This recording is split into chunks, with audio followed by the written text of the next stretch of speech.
warahmatullahi wabarakatuh. Selamat pagi semuanya. Selamat pagi Pak.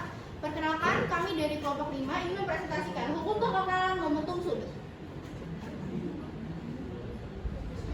Sebelumnya perkenalkan, kami dari kelompok 5, saya yaitu Jenny Evelyn dari nomor presensi 14. Saya Muhammad Rizky Farizal, nomor 21. Saya Mutia Junianti dari absen 22. Saya dari nomor 23 dari absen 23. Baik, langsung saja kita ke pengertian dari hukum kekekalan momentum sudut. Hukum kekekalan momentum sudut. Hukum kekekalan momentum sudut adalah fenomena setiap kali terjadi tumbukan atau tabrakan yang terjadi. Hal ini berlaku ketika tidak ada gaya eksternal yang berpengaruh pada sistem. Dalam ilmu fisika kuantum, terdapat suatu hukum kekekalan momentum sudut yang memiliki bunyi sebagai berikut. Jika tidak ada resultan momen gaya luar yang bekerja pada sistem, maka sigma torsinya adalah 0. Momentum sudut sistem adalah total atau tetap besarnya. Hukum ini juga bisa diartikan sebagai suatu momentum sudut total pada benda yang berotasi, akan tetap konstan jika torsi total yang bekerja padanya sama. Ini merupakan contoh gambar pengaplikasian hukum kekekalan momentum sudut. Selanjutnya adalah Rumus L1 sama dengan L2. L sama dengan I kali omega, dengan L sama dengan momentum sudut kilogram meter kuadrat per second, dan I sama dengan momen inersia kilogram meter kuadrat, dan omega sama dengan kecepatan sudut radian per second.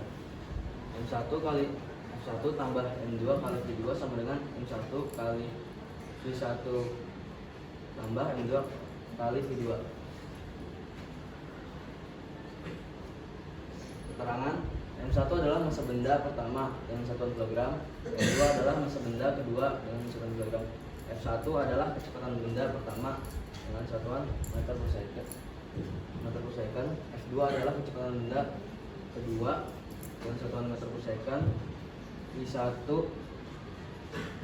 adalah kecepatan benda pertama setelah tumbukan, V2 adalah kecepatan benda kedua setelah tumbukan.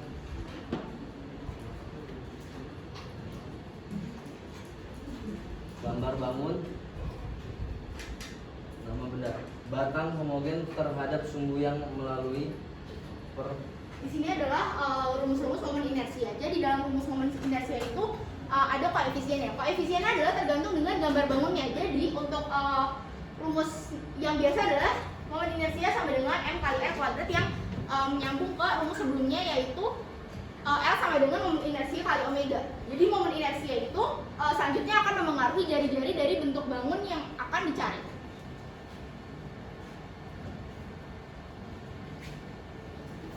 momentum dirumuskan P sama dengan M kali V, dengan M sama dengan massa, V sama dengan kecepatan, P sama dengan momentum. Bila dua benda bertumbukan dan tidak ada gaya luar yang terlibat, akan berlaku hukum kekekalan momentum yang bunyinya jumlah momentum benda sebelum tumbukan sama dengan jumlah momentum benda-benda setelah tumbukan.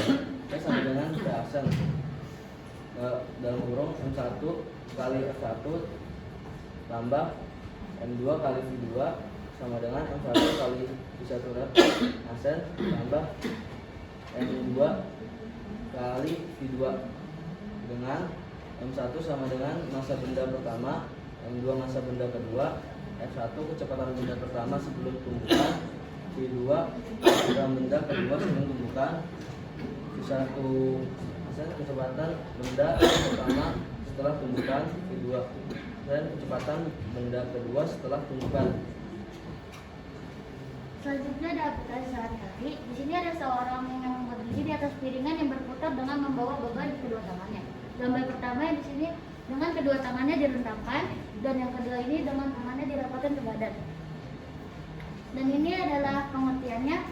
Ketika tangan direntangkan, putarannya akan lebih lambat karena dari gerakan mereka yang meningkat, sehingga kecepatan sudut dalam gerak meningkat harus berkurang agar momentum sudutnya tetap. Dan yang kedua, jika tangannya dirapatkan ke badan. Ketika tangannya dirapatkan ke badan, putarannya akan lebih cepat karena terjadi sebaliknya, yaitu dengan jari-jari gerakan melingkar yang mengecil. Maka kecepatan sudut dalam gerak melingkar harus meningkat agar momentum sudutnya tetap. Kesimpulannya, kecepatan sudut masing-masing gerakan berubah seiring dengan jari-jari yang bergerak tersebut. Dan ini adalah salah satu contoh aplikasi sehari-hari yang lainnya, lompat indah. Ketika melakukan lompat indah dan menaklukkan tubuhnya, seorang akan menambah kecepatan lompatannya. Hal tersebut disebabkan oleh berkurangnya momen energi yang dimiliki dan meningkatkan kecepatan sulitnya, sehingga kecepatan lompatan pun mengalami peningkatan. Oke, yang pertama ini ada contoh soal. Ada sebuah roda mempunyai massa 40 kg dengan diameter 120 cm, berputar dengan kecepatan sudut 5 radian per second. Besar momentum sudutnya adalah, diketahui pertama ada massanya 40 kg, R 60 cm. Kenapa? Karena di sini diameter 120, sedangkan R-nya dari 120 itu 60 cm atau 0,6 meter. Omeganya itu 5 radian, ditanyanya itu L. L itu rumusnya M kali R kuadrat. Untuk nyari I-nya dulu. Jadi kan L-nya itu kan I kali omega.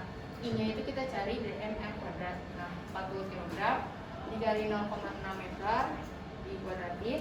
Jadi 40 kg dikali 0,36 sama dengan 14,4 kg meter per second. 14,4 ini dimasukin untuk dikali ke omega di radian sini. Hasilnya 72 kg meter per second. Soal nomor 2, seorang penari balet berputar 3 putaran per detik dengan kedua lengannya diletakkan. Pada saat itu momen inersia penari 8 kg meter per second. Kemudian kedua lengannya dirapatkan sehingga momen inersianya menjadi 2 kg meter per second. Frekuensi putaran sekarang menjadi berapa? Diketahui inersia satunya 8 kg, omega satunya 3 putaran per detik, I2 nya 2 kg meter per second. Ditanyanya omega 2. Jadi rumusnya I1 kali omega 1, I2 kali W2. Dengan I1 nya 8 kg, I-nya 3 putaran per detik, dan I2 ditanya W2. W2 nya itu pindah ke sini, jadi ini juga pindah ke sini, 24 dibagi 2 putaran per detik sama dengan 12 putaran per detik.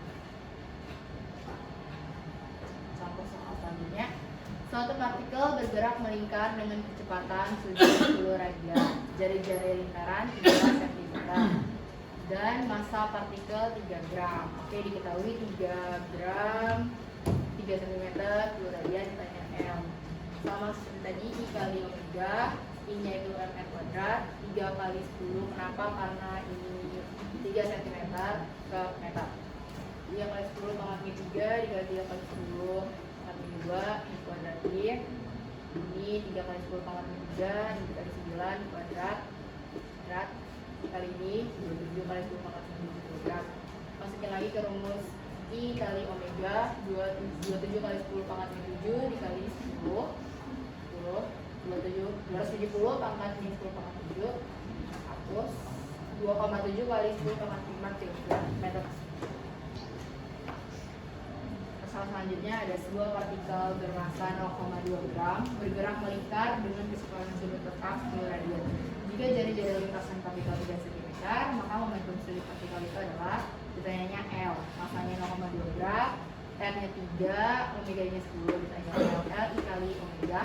L itu MR kuadrat dikali omega. MR-nya itu kita masukin 0,2, jadi 2 kali 10 pangkat 4 karena gram ke kilogram. Terus dikali 3 kali 10 pangkat 2 dikali 10, hasilnya 14 kali 10 pangkat 17. L-nya 1,8 kali 10 pangkat 5 kilogram.